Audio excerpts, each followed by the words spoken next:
El reloj del coche marcaba las 11 cuando el Mercedes se detuvo frente al portón de la mansión. Las luces de la marginal se deslizaban sobre el parabrisas como una cinta brillante, y la ciudad de Sao Paulo se veía desde la ventanilla como un mapa de pequeñas urgencias. Rafael bajó con la maleta colgando del hombro y un cansancio que no tenía nombre. Eran días de reuniones, aeropuertos y promesas que, hasta esa tarde, parecían suficientes para su vida. No tardó en notar que algo en la casa estaba fuera de lugar. La puerta principal, apenas entreabierta, dejaba escapar un rectángulo de luz amarilla. Fue un detalle mínimo, un accidente doméstico, que se convirtió en preámbulo de otra cosa. Al cruzar el hall, el silencio le golpeó. No era el silencio de una casa vacía, sino el silencio tenso de quien espera una excusa. En el final del pasillo, la lámpara del dormitorio de Sofía proyectaba una sombra que se agitaba con movimientos lentos. Rafael sintió que todo se le hacía pequeño. La maleta, el abrigo, la distancia que había acumulado sin darse cuenta. Llamó con la voz más suave que pudo. «Sofía, soy yo». Unos pasos. Una voz apenas audible. «Papá». La puerta se abrió y apareció Sofía con una bata que risueñamente le quedaba grande y un osito de peluche, bento, sujeto entre las manos. Su rostro parecía una pintura truncada. Los ojos, enormes y apagados, miraban desde un contorno donde el cabello ya no existía. El cuero cabelludo estaba liso, recién rasurado. La escena era simple y, sin embargo, atravesaba a Rafael como un golpe seco. No hubo gritos, solo el crujir silencioso de algo que se rompía. «¿Qué pasó?», preguntó él, y su voz sonó demasiado adulta para lo que necesitaba decir. La mujer que entró tras ellos, Verónica, caminó con la compostura de quien siempre ha ensayado la mirada correcta frente a cámaras. Su vestido estaba impecable, el maquillaje más perfecto que Rafael recordaba. Había en ella una tensión medida, la de quien sabe cómo construir una narrativa. Extendió las manos con una calma que no alcanzaba a disimular la flema de autoridad. «Tu hija se portó mal», dijo Verónica, y su tono fue el de quien busca legitimidad en cada palabra. Fue necesario arreglar la situación. Rafael sintió que el aire se le escapaba por los pulmones. «Arreglar la situación», repitió sin comprender. Sofía apretó al osito contra el pecho y murmuró algo que Rafael no entendió a la primera. Después, la niña se inclinó hacia él y dijo, con esa voz que todo lo pide y todo lo perdona: «Papá». La cortó. El mundo se ralentizó. Rafael recordó, por un segundo, el olor a leche tibia en las noches que pasó solo por trabajo. Recordó playlists de llamadas perdidas y cumpleaños celebrados por videollamada. El paisaje de su vida, construido en agenda, se fracturó en un instante ante la imagen de su hija aferrada a un osito y con la cabeza rasurada. No recurrió a la violencia. No era su estilo. Primero, la sujetó con manos firmes y temblorosas al mismo tiempo, buscando un equilibrio que solo los padres comprenden, la mezcla exacta entre protección y calma. Le acarició la nuca, la cubrió con una manta que halló en una mesita de noche y la llevó a su regazo como quien repara un objeto frágil. Sofía apoyó la cabeza en su pecho y respiró, como si el contacto fuera un ancla que la devolvía a una orilla conocida. Verónica observó la escena con una distancia que a Rafael le resultó intolerable. Intentó intervenir, ofrecer explicaciones en un tono que pretendía ser pedagógico, pero que para Rafael sonó como justificación. «Fue por su propio bien», dijo, con esa voz que siempre había funcionado cuando había que arreglar la imagen en redes o en entrevistas. «Estaba enferma de actitud», añadió, y por un segundo la mansión pareció una sala de conferencias más que un hogar. Rafael dejó que la calma aparente de la situación lo guiara. No quería hacer una escena que pudiera empeorar las cosas para su hija. Aún así, su mente se encendió en una sola dirección: protegerla. Sacó el celular, llamó a Marcelo, su abogado, y habló en voz baja, recortando palabras para que nadie en la casa oyera más de lo necesario. «No la confrontes», le dijo Marcelo, tras escuchar un resumen veloz. «Conserva la calma y junta pruebas. Yo te digo los pasos». Colgó. Miró a Sofía y luego a Verónica. Su decisión fue inmediata. No empujó, no gritó, pero dejó claras las cosas con un gesto que no admitía réplica. «No me voy a ir a dormir. Quiero que te vayas a tu habitación y no entres», dijo, dirigiéndose a Verónica. Ella incluyó una sonrisa que pretendía ser conciliadora y, por un instante, Rafael vio otra cosa. La mujer que había seducido una audiencia con frases medidas y selfies, con causas sociales, era la misma que ahora respiraba el aire de una casa ordenada. Se fue sin discutir, con pasos controlados, cerrando la puerta del dormitorio principal como quien baja un telón. Esa noche, la casa se llenó de murmullos y movimientos minúsculos.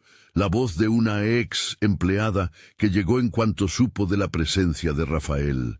El eco apagado de los autos de periódicos que, quizás por costumbre, buscaban una historia. Dona Lucia, la antigua niñera, apareció con el abrigo puesto y las manos temblando. Sus ojos eran el tipo de ojos que traen memoria. Pruebas de años cuidando a un crío que ahora tenía la misma sonrisa rota que el martillo contra un vaso. «No debería estar sola», dijo ella al ver a Sofía en brazos de Rafael. «No así». Dona Lucia no pronunciaba acusaciones. Evitaba los nombres. Prefería traer recuerdos. Fotos, pequeñas historias de cuando Sofía era más chica y jugaba en la terraza con mariposas pintadas en los dibujos.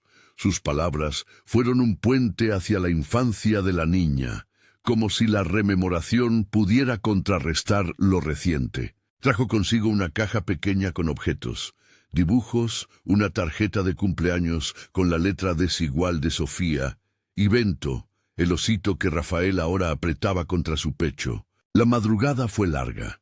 Rafael permitió que llegaran a la casa dos personas que consideró imprescindibles: Marcelo y Juan. Marcelo por la ley, Juan por la necesidad de la verdad. Juan era un hombre que hablaba poco y miraba mucho, un ex policía que había aprendido a leer los silencios de las casas ricas. Llegó con una carpeta discreta y un equipo mínimo.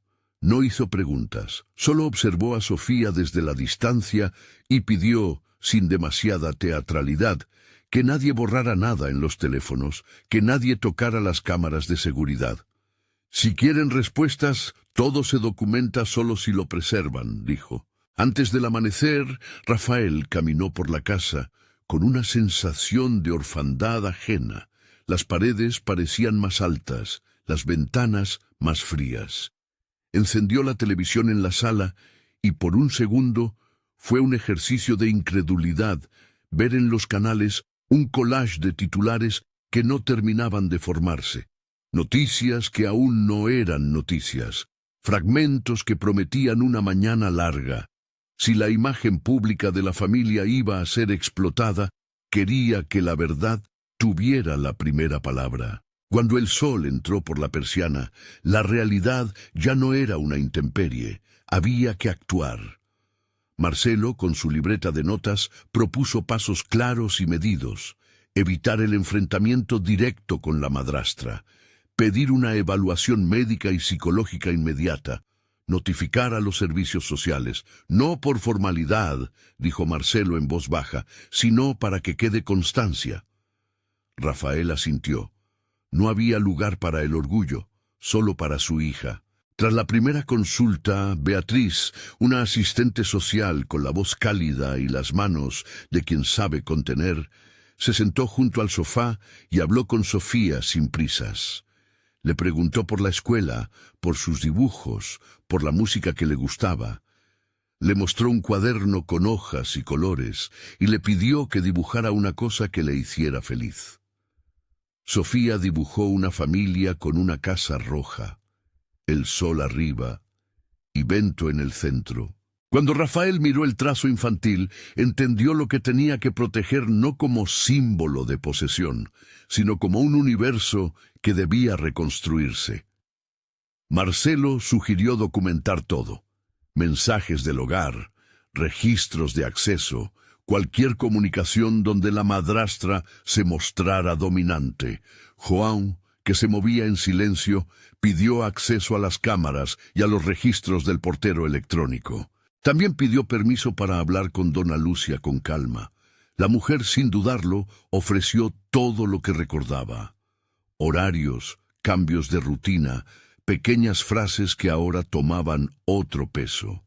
Contó que la madrastra, en varias ocasiones, había defendido métodos más firmes para educar.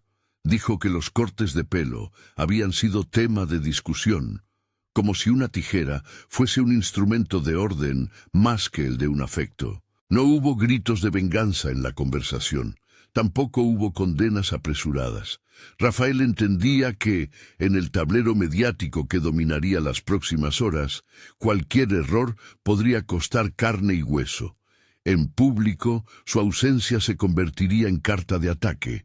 En privado, la menor merecía que se actuara con prudencia. Por eso decidió, con la calma dura de quien tiene recursos y los usa para amparar, no ceder a la voz inmediata de la ira. En vez de eso, contrató a João con firmeza. «Encuentra la verdad», le dijo a João, «con discreción». João asintió y se puso manos a la obra. Empezó por pedir acceso a las grabaciones nocturnas.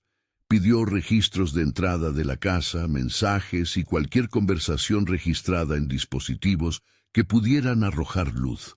«A veces», dijo con la voz áspera de quien sabe dónde buscar, «la evidencia no se regala, hay que sacarla del silencio». Mientras tanto, la primera oleada mediática se acercaba, primitiva y energizada.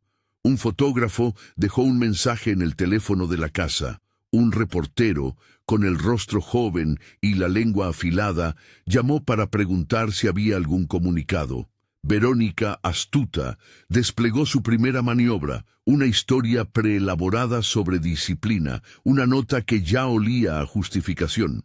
En redes, sus seguidores comenzaron a publicar mensajes de apoyo, azuzando una narrativa donde la madrastra aparecía como víctima de rumores malintencionados. Algunas accounts de amas de casa, de seguidores profesionales, de perfiles con fotos de causas sociales, replicaban la versión. La prensa, hambrienta de claridad, mostró fragmentos sin confirmar y especulaciones que dejaban al aire una pregunta: ¿qué historia iba a imponerse? Rafael sintió como si, de pronto, una guerra silenciosa se hubiera abierto alrededor de su casa. No buscaba la confrontación pública, pero comprendió que la reputación no era solo un asunto de orgullo. Podía afectar procesos, percepciones y, sobre todo, la tranquilidad de su hija. Por eso, antes de emitir cualquier comunicado, Marcelo le recomendó prudencia. «No respondas con furia», le dijo el abogado, «responde con evidencia». La mañana avanzó con una sucesión de acciones. El pediatra certificó que Sofía estaba físicamente estable. La psicóloga infantil, doctora Helena Moreira, llegó para una primera entrevista y habló con la niña en una habitación tapizada de colores. Helena no forzó la palabra. Dejó que Sofía contara lo que podía. Abrió un cuaderno, observó la manera en que la niña apretaba a Bento y escribió notas rápidas. Su profesionalismo fue un bálsamo. No prometía milagros, solo pasos. A Rafael le resultó extraño y reconfortante a la vez escuchar a alguien hablar de procesos, de tiempo, de rutinas reparadoras. A media tarde, João llamó a Rafael desde la calle. Había descubierto algo que hacía que su voz se endureciera por la seriedad. «Hay un registro de anoche», dijo sin rodeos. «Está guardado en la nube de la casa. Te lo paso cuando estés listo». Rafael no dudó. Quiso verlo solo. Cerró la puerta del estudio, encendió la pantalla y con las manos que le temblaban, reprodujo el video. No era una escena explícita de violencia, no era necesario. En la filmación se veía a Verónica entrando al cuarto de Sofía con una caja en las manos.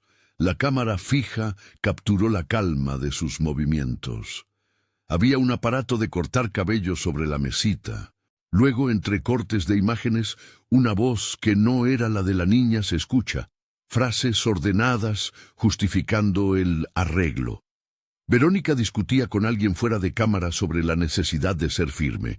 La cámara no mostró agresión directa, pero la secuencia, la entrada, la caja, la silenciosa conformidad de la niña, era un hilo que dulcemente se convertía en prueba de una realidad más áspera. Verónica, por su parte, no se quedó inmóvil. En sus redes publicó una foto donde aparecía con Sofía envuelta en una manta nueva, el rostro de la niña semi-escondido y un pie de foto que hablaba de momentos difíciles y reconstrucción. Los comentarios se polarizaron en minutos. Defensores incondicionales, críticos furiosos y una masa de espectadores indecisos que en ese primer margen todavía no sabían a quién creer. A medida que la tarde se volvía noche, la tensión se espesa. Marcelo insistió en una estrategia de contención, solicitar medidas cautelares si fuese necesario, pero siempre con la propuesta de un frente legal que protegiera a la menor más que a la vanidad pública.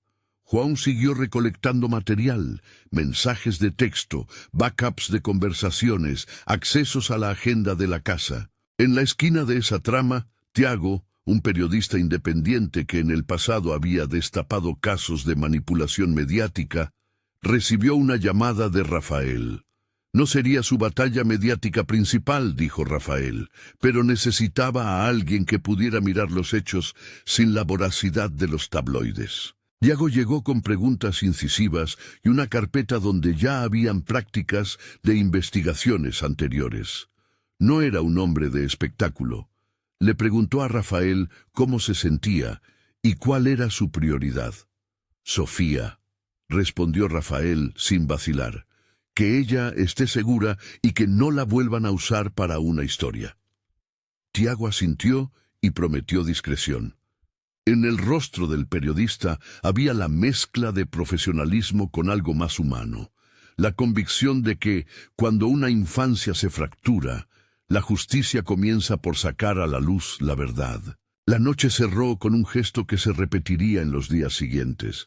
Rafael, recogiendo los dibujos de Sofía, acomodando los juguetes, leyendo un cuento en voz baja. Entre capítulo y capítulo, Sofía se aferraba a Bento y de vez en cuando le susurraba al osito como si le dictara una oración sencilla. «No te vayas, Bento». Rafael, que había aprendido que la paternidad era un oficio de presencia más que de grandes gestos, le prometió una frase que se volvería a repetir en su cabeza en los días venideros. «Estoy aquí». Lo dijo en voz baja, como un conjuro contra la incertidumbre. El teléfono de Rafael vibró tarde. João había encontrado algo más. No era la pieza final, pero era suficiente para tensar un arco. En un grupo de mensajería, un audio de Verónica autorizando a un colaborador a dar solución a una conducta de la niña. La palabra solución resonó como un abismo. No había peticiones de violencia explícita en el audio, solo una indicación de método que, cruzada con la filmación y las confesiones en el entorno, formaba el entramado de una conducta sistemática. Esa fue la noche en la que Rafael, por primera vez desde su regreso, dejó que la rabia se asomara. No era una rabia de castigo inmediato, era la rabia de un hombre que veía a su hija como el centro de su mundo y reconocía cuán frágil era una vida cuando otras manos intentaban reescribirla. Se acostó a su lado, le pasó la mano por la nuca y le murmuró: «Voy a hacer todo lo que esté en mi mano. No estás sola». Sofía, fatigada, apoyó la mejilla en su hombro y respiró. Aquella respiración fue una tregua que duró hasta el amanecer. Al romper el día, la familia empezó a moverse en dos frentes. El afectivo, para que Sofía no se sintiera un objeto de disputa, y el técnico, para asegurar que cada paso quedara documentado. Marcelo preparó los primeros documentos. Juan cruzó datos. Beatriz programó las sesiones iniciales con la doctora Elena. Cada uno actuó con la misma premura y con la misma discreción. No querían que el caso se convirtiera en un espectáculo que pudiera lastimar más a la niña. A media mañana, cuando el primer adelanto de la historia ya había tocado algunos titulares, Verónica organizó una rueda de prensa en el jardín. No fue una decisión ingenua. Su equipo de comunicación la convenció de que anticipar su relato le daría control de la narrativa.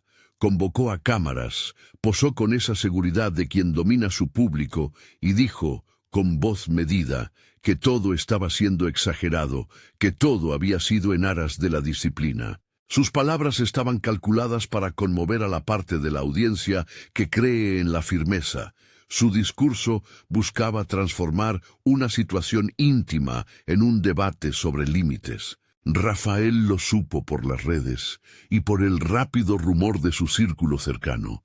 No fue a la rueda, no quería alimentar un juego que pudiera lastimar más a Sofía, pero comprendió que con la rueda en marcha, la historia ya no viviría solo en los pasillos de la casa. Entraría en las casas de otros, en las conversaciones de pasillo, en los timelines de desconocidos.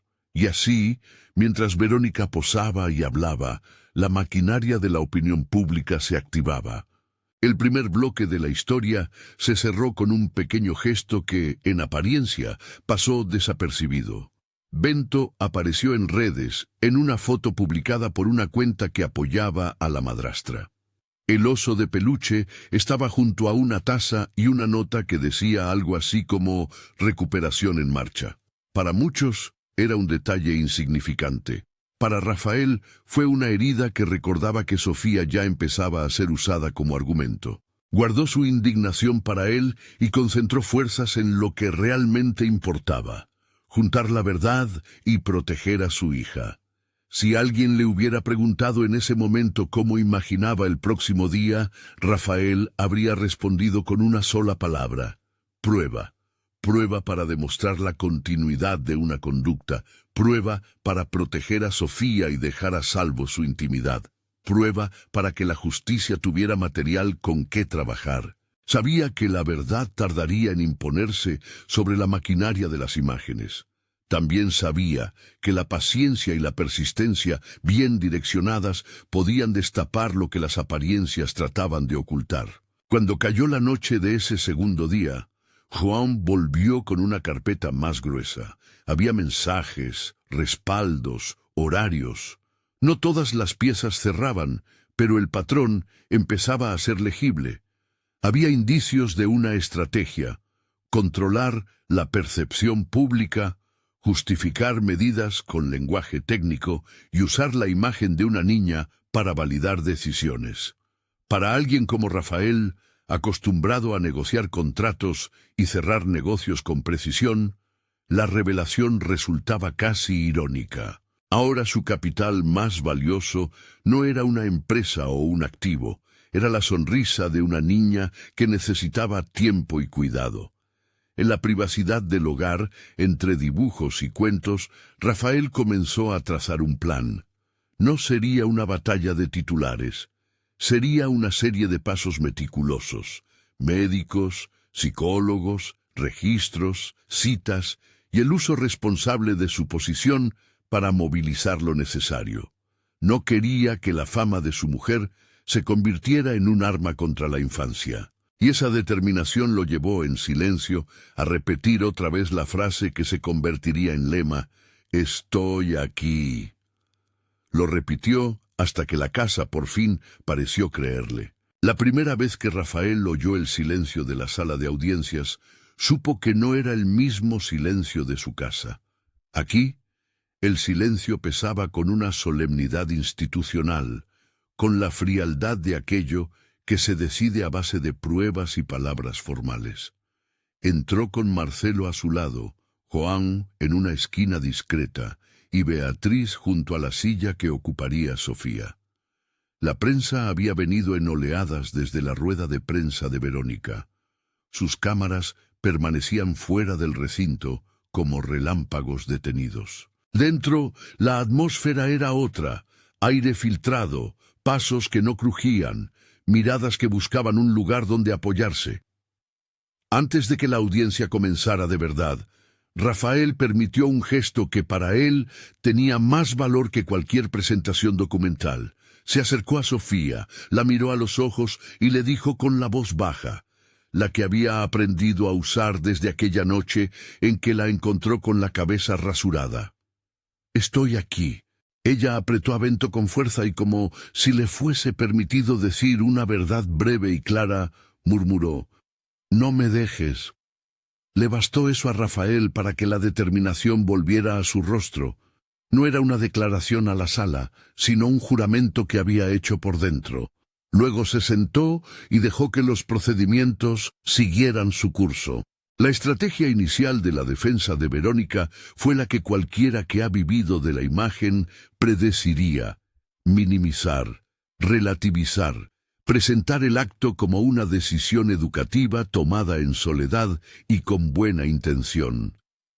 Sus abogados articulaban un relato que ponía en el centro la supuesta buena fe, y su equipo de comunicación trabajaba fuera para que aquella versión llegara en paralelo a quienes aún dudaban. Pero la acumulación de pruebas que Juan y Marcelo habían tejido era ordenada, coherente y, sobre todo, capaz de conectar los puntos que la defensa intentaba disolver.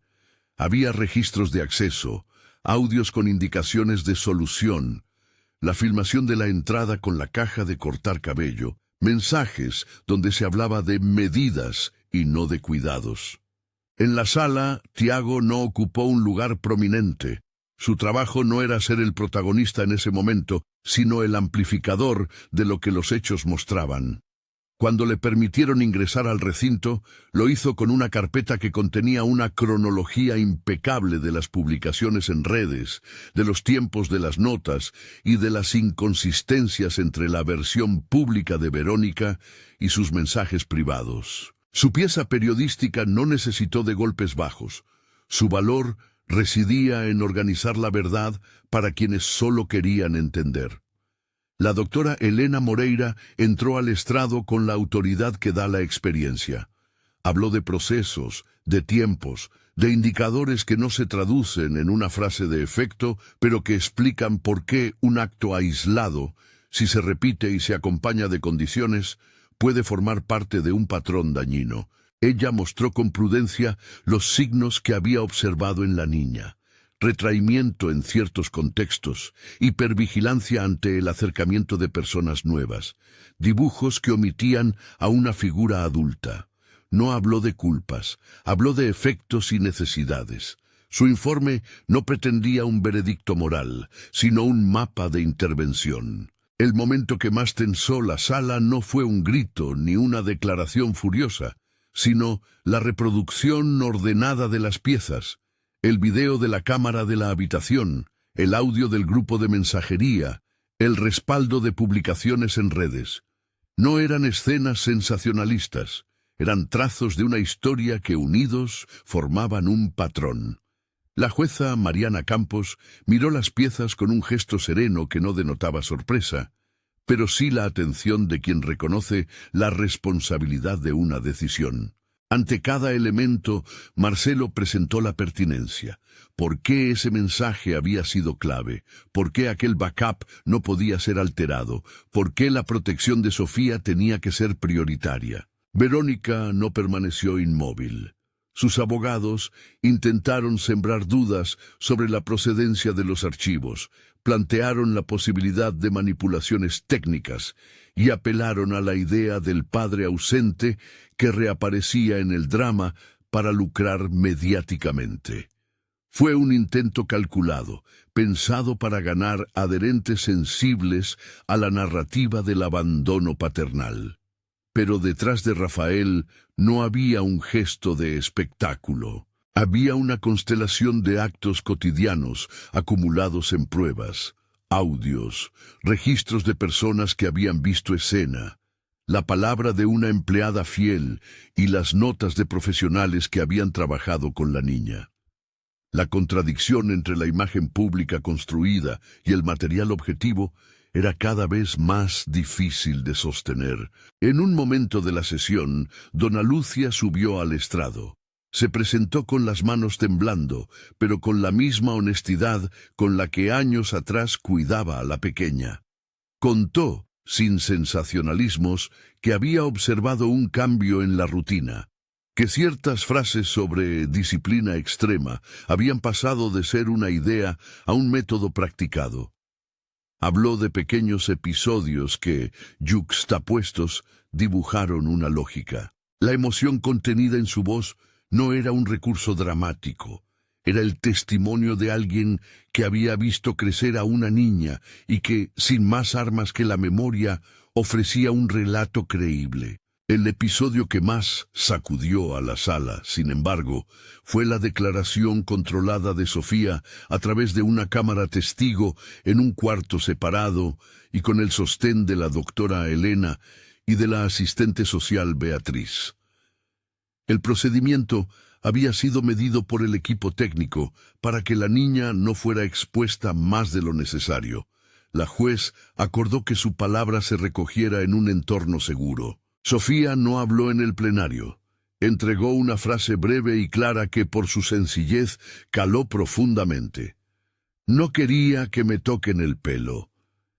Fue una frase que no buscó conmover por sí sola, pero que explicó en pocas palabras lo que las pruebas estaban insinuando.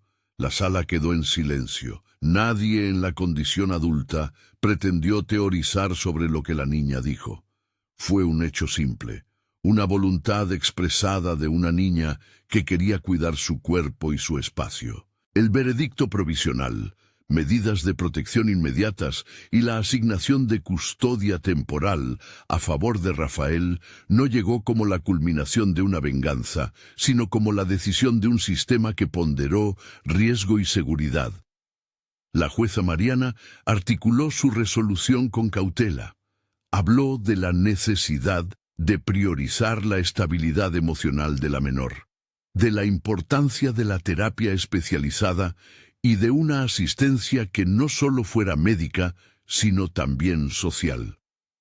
Acordó intervenciones supervisadas que combinaran la protección con la reparación y dispuso que se evaluaran visitas condicionadas.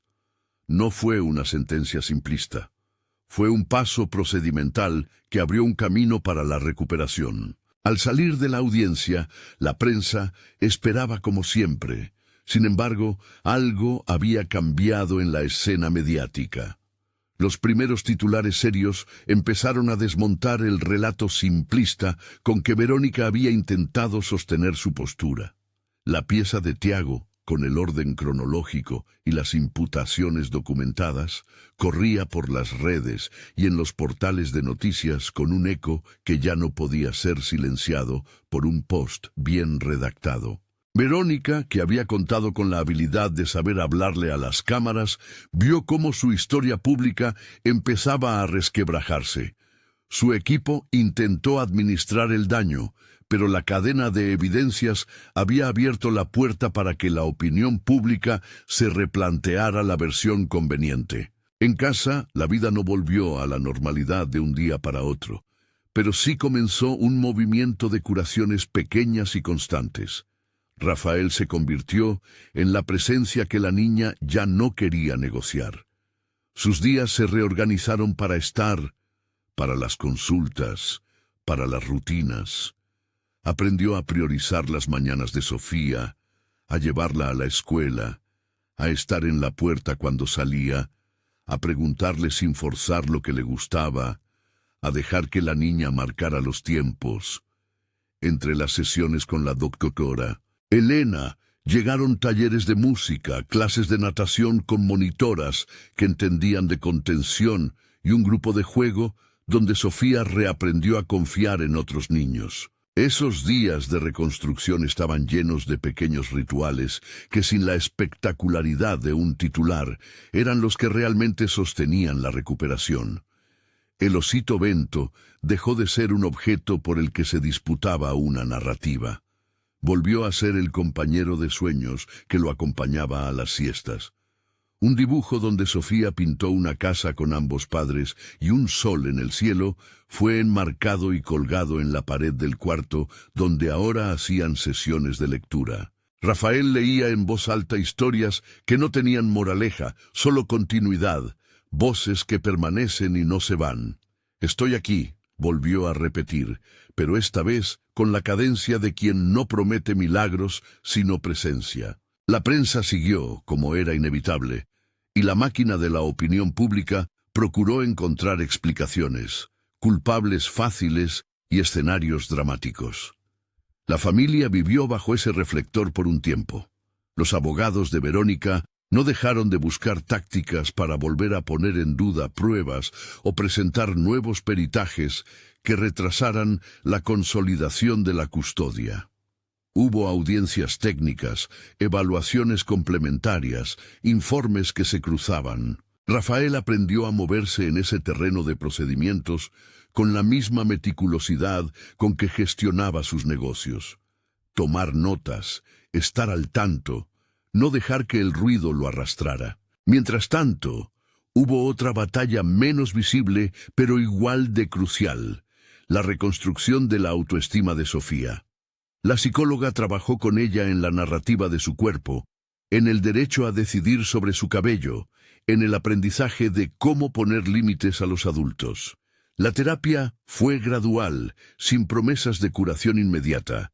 Hubo días de avance y días de retroceso. Hubo un taller de arte donde, por primera vez en semanas, Sofía dibujó una figura adulta sonriente que no era Verónica. Para Rafael, cada trazo era una devolución a la vida que había estado en pausa. En el terreno público, Rafael estuvo lejos de su vida empresarial habitual. Usó su capital y sus conexiones no para limpiar reputaciones, sino para crear espacios de atención. Financió programas de formación para profesionales que trabajan con niños en situaciones de riesgo. Impulsó un convenio con una ONG local para la atención psicológica gratuita y patrocinó una campaña informativa sobre límites entre adultos y niños. No lo hizo con la intención de figurar. Lo hizo porque en su nueva escala de valores, su responsabilidad no terminaba en la custodia de Sofía, sino que debía llegar a quienes, por falta de recursos, no tenían quien les protegiera. Ese gesto no careció de escepticismo. Hubo quienes lo llamaron gesto calculado, otros que se mantuvieron en la distancia. Pero había algo que lo guiaba más allá de la percepción pública: la experiencia íntima de haber visto a su hija dañada y la convicción de que disponer de recursos implicaba una obligación ética. Por eso, creó una fundación que combinó asistencia psicológica con formación para cuidadores y campañas de sensibilización.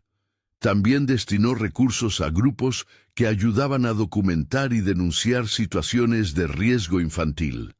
Era, en suma, una manera de transformar su capacidad económica en una fuerza protectora que tuviera incidencia más allá de su círculo.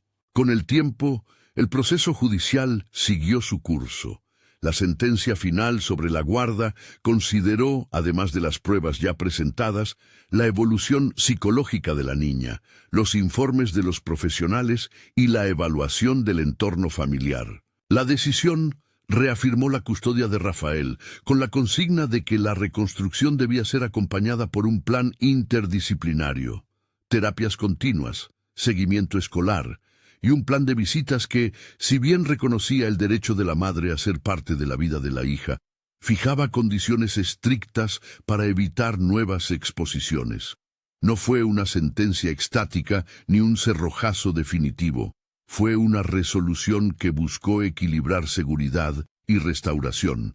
Para Rafael significó, sin embargo, una confirmación, la salvaguarda legal de su rol como protector. La repercusión pública fue desigual. Verónica enfrentó sanciones sociales y profesionales. Su posición como figura pública se vio erosionada por la evidencia y por la incapacidad de sostener la narrativa de buena fe. Para ella, la caída fue tanto personal como profesional. Sus abogados apelaron, buscaron atajos, intentaron reconstituir su reputación. Pero el relato que había fabricado no se recuperó completamente. Sin caer en caricaturas, Verónica aparece en la historia como una persona compleja, con una habilidad para construir discursos que, mal empleada, terminó por lastimar. No hay aquí una demonización gratuita. Lo que hay es la constatación de que la influencia pública no está exenta de responsabilidad. Durante los meses siguientes, la casa cambió. Las paredes que antes habían sido un escenario sofisticado de buenos retratos se transformaron en un hogar de rutinas. Rafael instaló en la cocina una mesa donde cada desayunaba juntos. Planificó tardes libres para aparecer en la salida de la escuela. Se afeita menos para que la niña lo vea sujeto a la misma rutina que cualquier adulto que no rehúye la presencia. Había también prácticas sencillas que, sin estridencia, ofrecían la mayor cura: constancia, previsibilidad, la réplica sin discursos del «estoy aquí». Sofía, por su parte, empezó a reconocer su propio recorrido.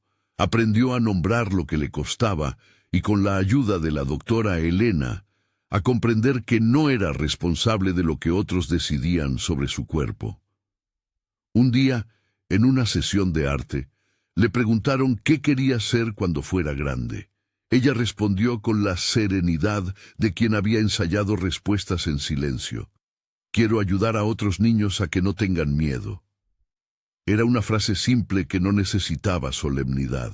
Para Rafael, escucharlo fue más que una cura. Fue la promesa de una reparación que se transformaba en fuerza. La relación entre padre e hija se afianzó en la intimidad de lo cotidiano. Hubo tardes de repostería donde la harina dibujó mapas improvisados sobre la mesa, noches de música donde Sofía eligió canciones que antes no hubiese permitido, horas en la escuela donde Rafael, ausente antes por viajes, comenzó a ser la figura presente que iba a las reuniones de padres. No fue una reconstrucción perfecta, pero sí honesta. No hubo celebraciones grandilocuentes, sino pequeñas certezas. Una llamada diaria por la tarde, un mensaje con un emoji que se hizo ritual, un cuento antes de dormir. El trabajo con la comunidad escolar fue otro eje importante. Rafael conversó con directores y maestras para crear protocolos de acompañamiento a niños que habían pasado por situaciones difíciles. Promovió charlas sobre atención y protección. Facilitó el acceso a profesionales para que las escuelas no quedaran solas ante situaciones de riesgo. No buscaba notoriedad. Quería que los mecanismos de cuidado funcionaran en la cotidianeidad. Meses después, cuando las heridas empezaron a cicatrizar en su superficie y la vida cotidiana mostró su capacidad de reinventarse, Rafael recibió una carta de la escuela. Era una invitación para participar en un proyecto donde los niños compartirían sus historias de resiliencia a través del arte. Le pidieron, si quería, que asistiera como invitado para hablar de lo que había cambiado en su vida. Fue un desafío emocional. Hablar delante de otros no era su fuerte, pero aceptó, no para mostrarse, sino para dar voz a lo que había aprendido, que el privilegio conlleva deberes y que la protección de la infancia empieza en los actos silenciosos. En el acto, Sofía subió al escenario con una seguridad que sorprendió a algunos presentes. Saludó con la mano, agarró a Bento y, sin discursos elaborados, recitó una frase que había practicado en casa: «No estoy sola». Fue un momento que no buscó aplausos, solo una mirada común que reconociera su paso adelante. Rafael, sentado en primera fila, no aplaudió con la ostentación de quien quiere ser visto. La miró con la quietud de quien sabe que la mayor recompensa es ver a su hija donde antes había miedo. La fundación que él había impulsado empezó a dar frutos concretos. Capacitaciones, una línea de apoyo para denuncias, convenios con escuelas y con equipos de profesionales que ofrecían atención integrada. No todo fue perfecto. Hubo problemas administrativos, críticas por la forma de direccionar recursos, debates sobre prioridades. Rafael escuchó, corrigió y aprendió. Para él era parte de la responsabilidad pública que ahora sentía inherente a su posición. Con el paso del tiempo la vida familiar se volvió menos una noticia y más un trayecto de normalidad. Sofía siguió creciendo, aprendiendo a poner límites, a construir confianza y a crear vínculos sanos. Rafael, por su parte, se transformó. Su agenda dejó de ser el único origen de su identidad.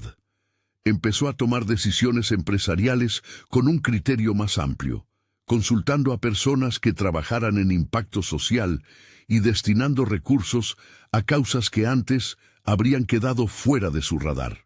No lo hizo por redención mediática, lo hizo porque la experiencia lo había cambiado desde dentro. Hubo también momentos inesperados de reconciliación consigo mismo. En una tarde cualquiera, caminando por el jardín con Sofía y Bento, Rafael se detuvo frente a un arbusto de maracuyá que florecía tímidamente. Sofía lo miró y le dijo con la espontaneidad de los niños: ¿Vas a quedarte conmigo siempre, papá? No era una pregunta retórica. Era la elección de quien quería saber cuál sería el mundo a su alrededor. Rafael, sin dramatizar, respondió con la honestidad de quien había aprendido a medir sus palabras con la verdad. Sí, estoy aquí. La frase no necesitó más. Años después, cuando Sofía ya era una joven que visitaba escuelas para contar, de manera cuidada y acompañada, su experiencia de superación, la palabra presencia había dejado de ser una consigna para convertirse en praxis. Rafael la acompañaba en algunas iniciativas y a veces la observaba desde la distancia, orgulloso, sin fanfarrias. La fundación había ampliado su alcance y la historia que comenzó en un incidente íntimo se convirtió en una herramienta para que otros no pasaran por lo mismo sin apoyo. No era una historia de santificación ni de solución perfecta. Era la labor paciente y cotidiana de quienes deciden convertir la implicación personal en políticas y en redes de apoyo. En cierto punto, la prensa que antes había buscado el escándalo empezó a cubrir los programas de la Fundación con interés más constructivo. Historias de niños que recibían ayuda, de escuelas que aplicaban protocolos y de profesionales que colaboraban, empezaron a reemplazar paulatinamente el ruido que alguna vez rodeó el caso. No se trataba de borrar el pasado, sino de mostrar que el daño podía transformar esfuerzos en ayuda concreta. La vida continuó, con sus días buenos y sus días difíciles. Hubo fechas que seguían afectando la memoria afectiva. El cumpleaños de Sofía, las mañanas que recordaban la ausencia por trabajo. Rafael aprendió a celebrar en compañía y a pedir disculpas cuando el peso de los viajes amenazaba con volver. No prometió perfecciones, prometió presencia y cumplió. En una entrega pública años más tarde, donde la Fundación organizó un encuentro sobre protección infantil, Rafael subió al escenario con Sofía a su lado. No era un acto de exhibición, era la concreción de un recorrido. Habló con voz moderada y habló menos de su propio dolor que de la necesidad de sistemas que no dejen a los niños solos frente a adultos con poder. No es suficiente con sentir indignación, dijo. Se trata de transformar esa indignación en redes que sostengan. Sofía, que ahora hablaba con calma y claridad, añadió una frase que cerró con una fuerza íntima. Lo que necesitaba no era un rescate espectacular. Necesitaba a alguien que me escuchara y me cuidara. No puedo pedir más que eso. El epílogo de la historia no fue una escena de justicia poética ni un cierre total. Fue, en cambio, la constatación de que la palabra «estoy aquí» había pasado de ser un consuelo íntimo a una herramienta de vida. Presencia que protege, políticas que ayudan, acompañamiento que reconstruye. Rafael siguió siendo un hombre con responsabilidades empresariales, pero ahora, a su identidad como padre, se le sumaba la de protector público.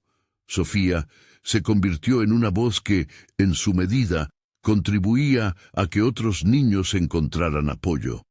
Verónica enfrentó las consecuencias de sus actos y la sociedad aprendió, a través del caso, a no trivializar discursos de autoridad con niños. Si la historia tiene una enseñanza, no es la del héroe impecable ni la del castigo absoluto, es la del trabajo sostenido, juntar pruebas cuando la verdad necesita ser sacada a la luz, priorizar la seguridad de la infancia sobre el prestigio, aceptar la lentitud de los procesos y persistir en la reconstrucción emocional sin buscar atajos.